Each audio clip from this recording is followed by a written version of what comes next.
Have you ever sat down at your desk, looked yourself in the eye, and said, "Today, I'm going to focus," only to realize an hour later you've written 2 lines and watched 10 short videos? It feels frustrating. But here's the truth. It's not laziness. It's not a lack of willpower. It's simply that your brain isn't being used the way it was designed to work. Psychology shows us something powerful. Focus and learning aren't about forcing yourself through pain. They're about understanding how your mind actually functions. And today, we're walking through 7 classic psychological effects that can completely change how you study. These aren't complicated theories. They're practical tools. Once you apply them, learning becomes easier, more efficient, and longer lasting. Let's begin. Picture yourself at a crowded party, music blasting, conversations overlapping, noise everywhere. And then suddenly, someone says your name. Instantly, you hear it clearly. That's called the cocktail party effect. Your brain is constantly filtering information, and it highlights what feels personally relevant. Now think about studying. If information feels distant and abstract, your brain treats it like background noise. But when it connects to your life, it stands out. Take supply and demand. On paper, it's just a definition. But imagine trying to buy tickets to see your favorite idol. They sell out instantly. Resellers double the price. Suddenly, you're not reading theory, you're living it. That connection makes the memory stick. So here's a small challenge. Today, take 3 unfamiliar terms and connect each one to your real life. Make them personal. You'll notice they stop feeling cold and start feeling vivid. Next, understand this. Your attention works like a spotlight on a stage. It can shine brightly, but only on one actor at a time. Multitasking feels productive, but every time you switch between your book and your phone, your spotlight jumps, and each jump drains energy. So instead, try this. First, the Pomodoro technique. Set a timer for 25 minutes, one task, no phone, no switching tabs.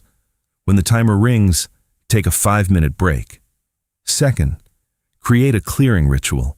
Before you start, clean your desk, put your phone away. Signal to your brain that this is the only thing that matters right now. Third, shrink the task. Don't say, "I need to finish this research paper." Say, "I'll write 1 sentence." Small wins release dopamine, and dopamine makes you want to continue. Try it right now.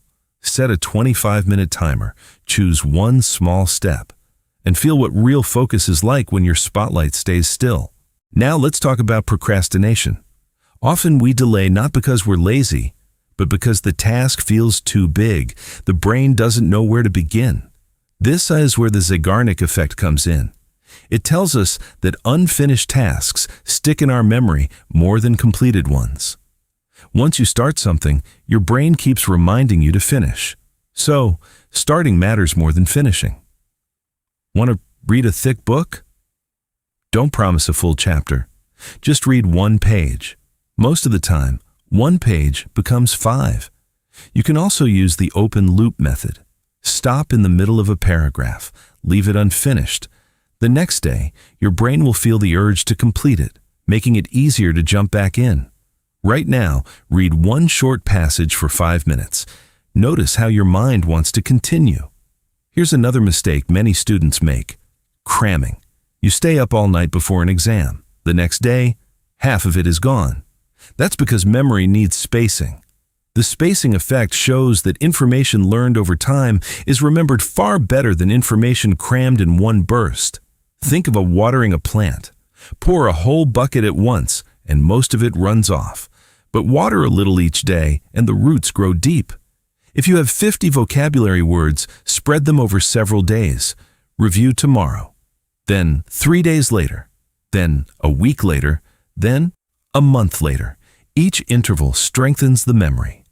Your brain prefers rhythm, not overload. Now consider this.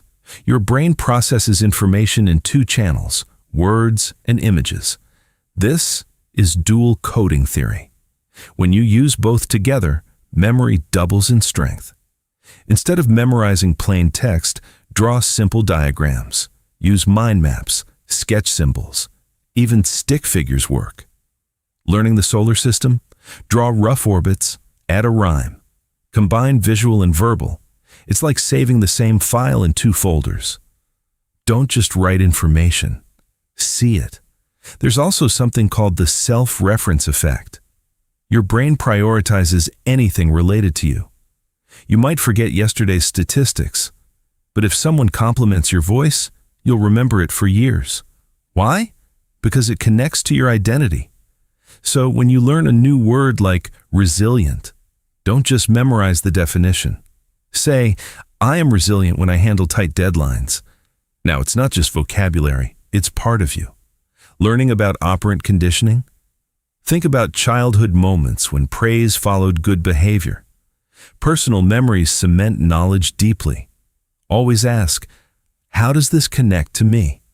Finally, let's talk about context-dependent memory. Your brain stores information along with the environment where it was learned. Study in a silent library, and silence becomes part of the memory. Walk into a noisy exam hall, and suddenly your recall feels weaker. The solution? Match the context.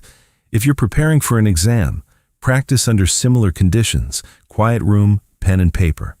Preparing for a presentation, rehearse in a space that feels like the real setting.